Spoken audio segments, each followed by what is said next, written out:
Subscribe करें हमारे YouTube channel को और बेल आइकन को प्रेस करें हमारे लेटेस्ट वीडियोस को देखने के लिए।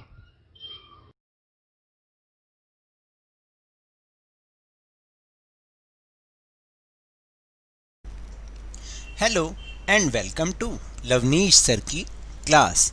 आज की ये शिक्षा निदेशालय राष्ट्रीय राजधानी क्षेत्र दिल्ली की वर्कशीट नंबर 11 जो कि क्लास 8 के स्टूडेंट्स के लिए है, यह ली गई है गणित विषय से, और जिसमें हम समझ रहे हैं कौन सा टॉपिक।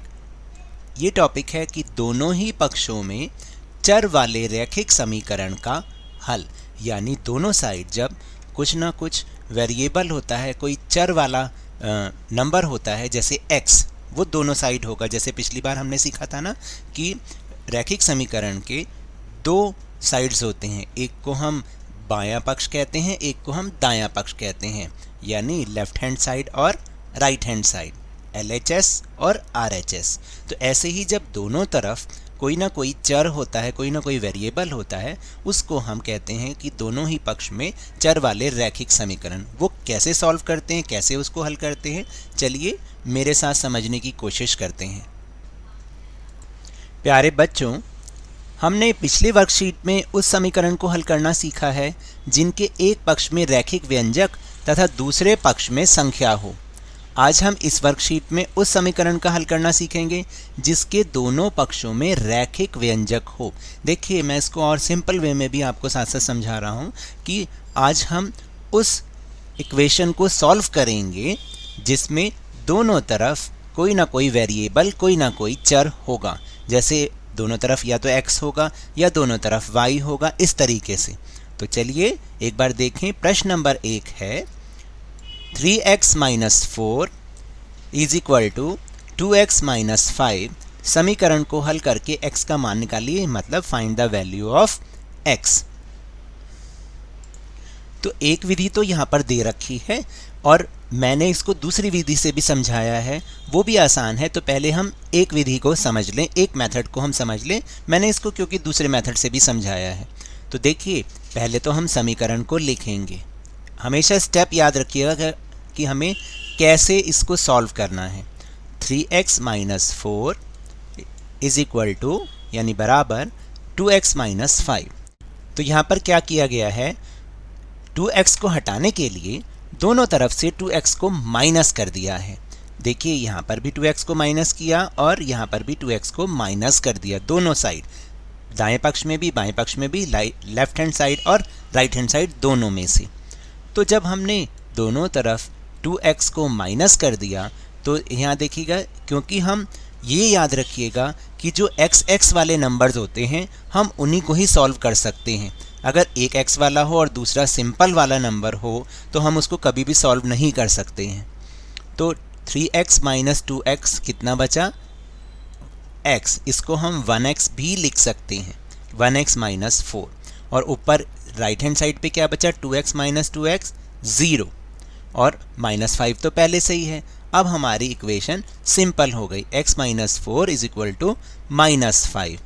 तो अब इस 4 को हटाने के लिए भी इन्होंने क्या किया, दोनों तरफ से 4 को क्या किया, प्लस कर दिया।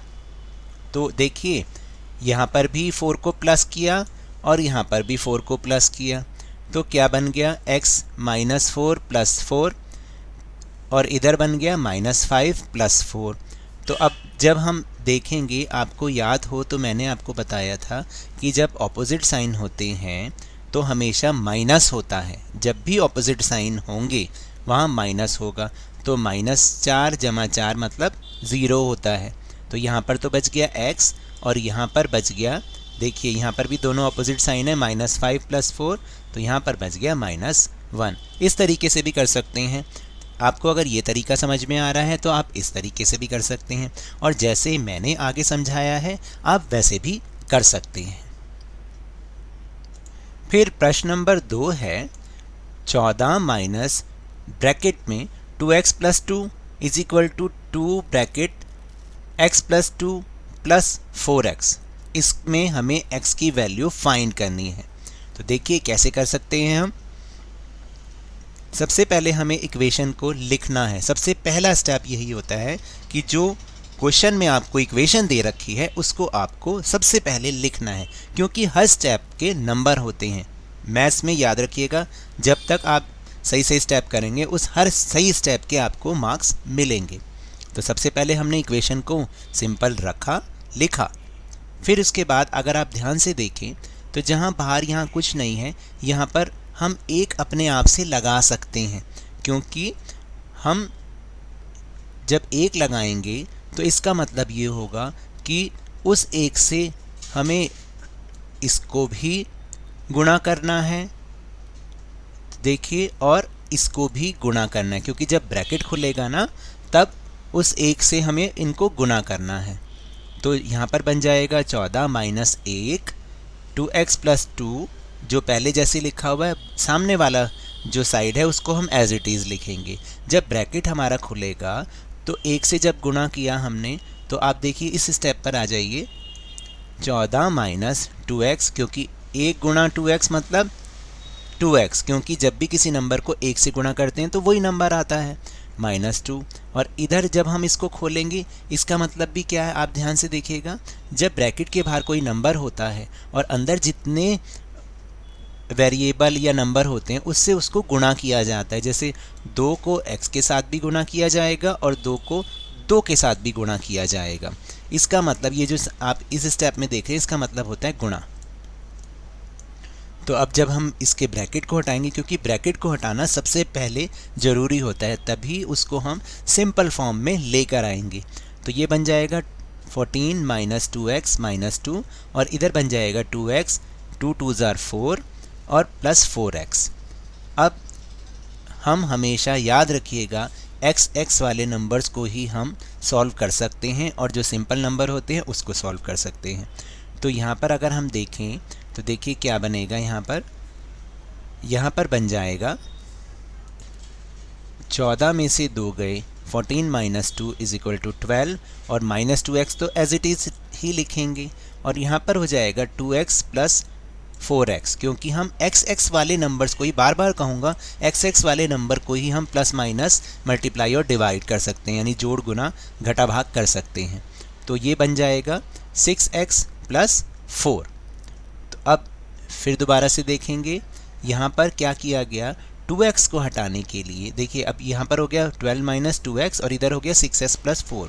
तो अभी तो हमें क्या करना पड़ेगा कि 6x को हटाने के लिए दोनों तरफ हमने क्या किया, 6x को माइनस कर दिया। जब हम माइनस करेंगे तो ऐसे हो जाएगा, देखिए 12 तो 12 ही रहेगा, 12 तो 12 ही रहेगा, माइनस 2x माइनस 6x। जब दोनों एक जैसे साइन होते हैं, चाहे वो प्लस क्यों चाहे माइनस क्यों, तो हमेशा ऐड किया जाता है, उन्हें जोड़ा जाता है और साइन वही रहता है जो उनका होता है। तो ये बन गया माइनस का 8x, और इधर जब हमने किया, क्योंकि यहाँ कोई साइन नहीं है, कोई साइन का नहीं मतलब प्लस का साइन होता है, तो plus 6x minus 6x is equal to 0, और प्लस 4 तो है ही। अब और नीचे सिंपल पर आ जाएं, 12 माइनस 8x। अब क्योंकि हमें 12 को हटाना है ना, तो हम दोनों तरफ 12 को माइनस कर देंगे। तो देखिए इस तरीके से हम करेंगे, और यहाँ पे 12 माइनस 12 तो 0 रह जाएगा, यहाँ पे रह जाएगा माइनस का 8x, और यहाँ पर भी क्या होगा, माइनस का 8 कैसे बचेगा, क्योंकि प्लस माइनस माइनस होता है। और फिर जब हम x की वैल्यू निकालेंगे तो देखिए क्या होगा, x की वैल्यू निकालने के लिए तो फिर हम x की वैल्यू निकालेंगे, लेकिन यहाँ पर भी ये गलत है, दिस इज़ रॉन्ग। क्योंकि x की वैल्यू कैसे आएगी, देखिए मैं यहाँ पर आपको करके दिखाता हूँ। x की वैल्यू करने के लिए मैंने आपको बता रखा है कि जो मल्टीप्लाई वाली चीज़ें होती हैं वो डिवाइड हो जाती हैं। तो x की वैल्यू आएगी -8 अपॉन -8 इज़ इक्वल टू 1, क्योंकि माइनस से माइनस साइन कैंसिल हो जाएगा। तो x की वैल्यू क्या आएगी, 1। चलिए अब क्वेश्चन नंबर 3 को सॉल्व करते हैं। 4x plus 3 upon 2 is equal to 1/2x minus 5। समीकरण को हल, x का मान निकालिए। देखिए इसमें भी हमें x की वैल्यू फाइंड करनी है, तो हिंदी और इंग्लिश दोनों मीडियम इसको एक जैसे ही समझ सकते हैं। तो 4x plus 3/2 is equal to 1/2x minus 5। इसको सबसे पहले मैंने आपको बताया, जो सबसे पहला स्टेप होता है वो अपनी इक्वेशन को, समीकरण को उतारना होता है बिल्कुल एज इट इज़। इसके बाद आप देखिएगा यहाँ क्या कर रखा है, सिंपल वैसे तो एलसीएम लेना होता है, ठीक है, लेकिन यहाँ पर 2 से इन दोनों को मल्टीप्लाई कर दिया गया है। तो इसका मतलब क्या है, जिसके बाहर कोई साइन नहीं है, इसका मतलब x, ये मल्टीप्लाई है, गुणा। तो 2 को 4x से भी गुना करना है और 3/2 से भी गुना करना है, 3/2 से भी मल्टीप्लाई करना है। और ऐसे ही यहाँ पर 2 से इन दोनों को मल्टीप्लाई कर दिया गया है। अब जब मल्टीप्लाई करेंगे तो यहाँ तो बन जाएगा 8x प्लस, जब हमने इसका ब्रैकेट खोलेंगे, हम लोग इसका ब्रैकेट खोलेंगे तो 2 से 2 कट जाएगा और रह जाएगा सिर्फ 3। और यहाँ पर जब हम करेंगे तो यहाँ पर भी इसी तरीके से होगा, 2 से 2 कट जाएगा तो 1x बच जाएगा। 1x का मतलब होता है x। और यहाँ पर क्या हो जाएगा, 2 5 are 10, 2 पंजे 10। तो अब देखिए फिर आगे, अब हमें इसको और सॉल्व करना है, इस समीकरण को और आसान बनाना है। तो पहले हम क्या करेंगे, 3 को हटाने के लिए दोनों तरफ से हम 3 का घटा देंगे, 3 को माइनस कर देंगे, 3 को माइनस करेंगे हम। फिर क्या हो जाएगा, 8x प्लस 3 माइनस 3 और x माइनस 10 माइनस 3। तो यहाँ पर बन जाएगा 8x, क्योंकि 3 माइनस 3 इज इक्वल टू 0। तो 8x इधर रह जाएगा और इधर रह जाएगा माइनस 10 माइनस 3, दोनों एक जैसे साइन है तो क्या होगा, होगा तो प्लस, लेकिन साइन रहेगा माइनस का, तो माइनस 13 बन जाएगा। फिर हम क्या करेंगे, दोनों तरफ से x को हटाने के लिए क्या करेंगे बताइए, x की माइनस करेंगे। तो जब हमने x की माइनस की है दोनों तरफ, तो यहाँ तो बन जाएगा 7x और यहाँ x माइनस x 0 रह जाएगा, सिर्फ ये माइनस 13। अब 7x बटे 13, तो अब बताइए क्या बनेगा। तो 7 से ही दोनों को हमने डिवाइड कर दिया, 7x/7 माइनस 13/7, दोनों पक्ष में, क्योंकि हम 7 से भाग करेंगे। तो उत्तर हमारा आ जाएगा -13/7। अगर आपको ये कंफ्यूजिंग लग रहा है तो मैं दूसरा मेथड आपको समझाऊंगा, फिर आप मुझे कमेंट बॉक्स में बताइएगा कि दोनों में से कौन सा मेथड ईजी है। तो अब हम करते हैं अपने क्वेश्चन आंसर्स। देखिए, अब मेरे मेथड से आप कीजिएगा। सबसे पहले हमें इक्वेशन लिखनी है 3x plus 5 is equal to 2x plus 8। हमेशा याद रखिएगा, x वालों को एक साइड ले जाते हैं और जो सिंपल नंबर्स होते हैं उन्हें एक तरफ ले जाते हैं। और जब भी हम साइड चेंज करते हैं, जो भी नंबर के साइन होते हैं, जब भी हम साइड चेंज करेंगे तो साइन हमेशा बदल जाएंगे। ये तो हमने लास्ट वर्कशीट में भी सीखा था कि अगर हम राइट हैंड साइड से लेफ्ट हैंड साइड लेके जाते हैं, जो प्लस की चीज़ होगी वो माइनस की बन जाएगी, माइनस की चीज़ प्लस की बन जाएगी। अगर हम लेफ्ट हैंड साइड से राइट हैंड साइड लेके जाते हैं तो तब भी साइन चेंज हो जाएंगे, प्लस माइनस हो जाएगा, माइनस प्लस हो जाएगा। जो मल्टीप्लाई होगा वो डिवाइड बन जाता है, जो डिवाइड होता है वो मल्टीप्लाई बन जाता है। यानी हमेशा जो चिन्ह होते हैं वो चेंज हो जाएंगे, जमा घटा में बदल जाएगा और घटा जमा में बदल जाएगा। इसी तरह गुणा भाग में और भाग गुणा में। तो ऐसे ही मैंने यहाँ करने की कोशिश की है। तो हमने ऐसा लिखा, x को हम एक तरफ लेके जाते हैं, जब 2x इधर की तरफ आएगा तो वो माइनस का बन जाएगा, 3x माइनस 2x। और जब 5 इधर से सामने की तरफ जाएगा, राइट हैंड साइड पे जाएगा, तो वो भी माइनस का बन जाएगा, क्योंकि यहाँ प्लस का 5 है। तो जब 3x माइनस 2x बचा 1x और 8 माइनस 5 बचा 3। तो x की वैल्यू के लिए हमें क्या करना पड़ेगा, देखिए 1x का मतलब होता है 1 गुणा x मल्टीप्लाई बाय x। तो जो मल्टीप्लाई वाली चीज़ जब सामने जाएगी तो वो डिवाइड बन जाएगी। इसका मतलब x की वैल्यू हो गई 3/1, 3/1 बराबर 3। यही हमारा आंसर है। फिर इसके बाद दूसरी इक्वेशन देखें, दूसरा समीकरण देखें, -4 minus 6 minus 4x minus 6 is equal to 3x plus 6। तो मैंने अभी अभी आपको बताया है कि हमेशा x वालों को एक तरफ रखते हैं और सिंपल नंबर्स को एक तरफ रखते हैं। तो अब आप ध्यान से देखिए, जब ये 3x राइट साइड पे जाएगा तो ये प्लस का है, तो ये क्या हो जाएगा, माइनस का।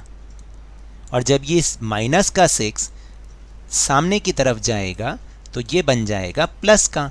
तो अब आप देखिए कि यहाँ तो 6 + 6 12 हो गया, लेकिन यहाँ पर क्या होगा, -4x -3x, दोनों साइन कैसे हैं, सेम साइन है, तो क्या होगा, वो ऐड हो जाएंगे, लेकिन साइन माइनस का ही रहेगा। तो 4x -4x -3x = -7x।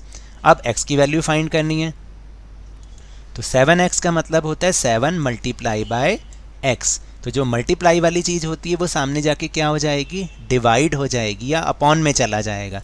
तो x की वैल्यू क्या हो गई, 12 -12/7। ये इसका आंसर हो जाएगा। तो देखिए अब आता है क्वेश्चन नंबर 3। इसको बहुत ध्यान से समझना होगा क्योंकि इसमें हमें एलसीएम भी निकालना है, और ये तो हमने लास्ट वर्कशीट्स में सीखा ही है ना कि एलसीएम कैसे निकालते हैं। तो पहले जो इक्वेशन है वो है 3x + 3/2 = 1/3x - 7। तो मैंने आपको बताया कि हमेशा x को एक साइड पर और विदाउट x नंबर्स को एक साइड पर। तो जब ये 1/3x प्लस का इधर जाएगा तो ये बन जाएगा माइनस का, और जब ये 3/2 प्लस का इधर जाएगा तो ये भी बन जाएगा माइनस का। तो इस तरीके से हमारी इक्वेशन बन जाएगी 3x माइनस का 1/3x, और -7 तो है ही है, और ये जब सामने की तरफ जाएगा तो ये बन जाएगा -3/2। अब हम इसका एलसीएम निकालेंगे, तो इसका एलसीएम निकालने के लिए 1 लगा सकते हैं। तो 3 आया एलसीएम, तो 1 3 × 3, तो 3 बार गया, तो ऊपर वाले के साथ हम इसको मल्टीप्लाई करते हैं यानी गुणा करते हैं। तो ये बन गया 9x, और 3 1 × 3 यानी 3 एकम 3 1 पे गया, तो ऊपर को हम मल्टीप्लाई करेंगे 1 से, तो ये बन जाएगा 1x। इसी तरह सामने भी हम एलसीएम जब निकालेंगे तो ये बन जाएगा 2। दोनों तरफ हम क्या निकाल रहे हैं यहाँ पर, एलसीएम दोनों तरफ। ये तो हमने सीखा है ना पिछली वर्कशीट्स में एलसीएम कैसे निकालते हैं। तो इसका आ गया 2, तो यहाँ पर 1 2 × 2, तो ऊपर हमें 2 को मल्टीप्लाई करना है, तो बन गया 7 दूनी 14 7 2 = 14 माइनस का 14, और यहाँ पर 2 1 × 2, तो ऊपर 1 पर, तो हो गया 3, तो -14 -3, तो ये बन गया -17/2, और यहाँ पे 9x -1x/3, तो 9x में से 1x गए 8x 8x/3, और इधर हो जाएगा -17/2। अब x की वैल्यू फाइंड करनी है, तो इसका मतलब क्या है, ये है गुणा, ये सामने जाके हो जाएगा डिवाइड यानी भाग। साइन चेंज होते हैं हमेशा, जब भी साइन चेंज करते हैं जो भी साइन होंगे वो चेंज हो जाएंगे। तो -17/2 ये भाग का बन जाएगा, और इसको सॉल्व कैसे करते हैं, सॉल्व ऐसे करते हैं, इसको गुणा का चिन्ह लगा के मल्टीप्लाई का साइन लगा के इसको बस उल्टा कर देते हैं, तो ये बन जाएगा 3/8।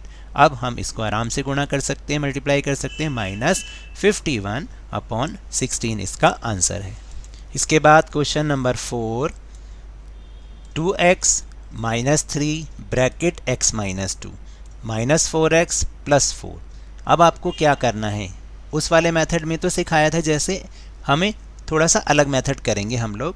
देखिए जहाँ ब्रैकेट के बाहर जो नंबर होता है, तो जब हमें ब्रैकेट को ओपन करना है, सबसे पहले हमें ब्रैकेट को ओपन करना है, खोलना है, तो इसका मतलब होता है ये गुणा है।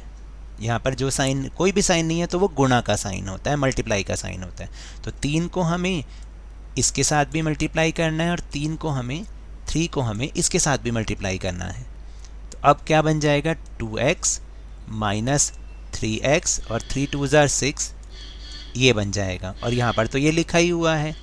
अब हम क्या करेंगे, देखिए क्योंकि हमें पता है x वाले नंबर को एक तरफ रखना है, तो जब ये इधर जाएगा माइनस का 4x, तो ये बन जाएगा प्लस का 4x, और ये -6 जब इधर जाएगा राइट हैंड साइड पे जाएगा तो ये बन जाएगा प्लस का। अब हम इसको आगे सॉल्व करते हैं, तो पहले हम प्लस करेंगे 2x और 4x को, तो बन गया 6x -3x, और यहाँ पर 4 + 6 10 बन गया। अब 6x में से 3x गए 3x, और यहाँ पे 10 बचा ही हुआ है। तो x की वैल्यू फाइंड करने के लिए क्या करेंगे, इसको इसके बाय में कर देंगे, क्योंकि इसका मतलब मल्टीप्लाई होता है। जब ये सामने जाएगा तो ये डिवाइड का बन जाएगा, तो x की वैल्यू आ जाएगी 10/3। ये इसका आंसर होगा। So now that's all for this worksheet. इस वर्कशीट को हम यहीं समाप्त करते हैं। अगर मेरे इस तरह समझाने से आपको थोड़ा सा भी समझ में आया हो तो इस चैनल को ज़्यादा से ज़्यादा सब्सक्राइब कीजिए, लाइक कीजिए और बहुत ज़्यादा शेयर भी कीजिए। और हाँ, मेरे साथ इसी तरह वर्कशीट को समझते रहिए, लेकिन ध्यान और मन लगाकर पूरी मेहनत और लगन के साथ पढ़ते रहिए। और अगर आपको कोविड-19 से बचना है तो मास्क जरूर पहनिए, क्योंकि जब तक कोई दवाई नहीं तब तक कोई ढिलाई नहीं। Thank you very much.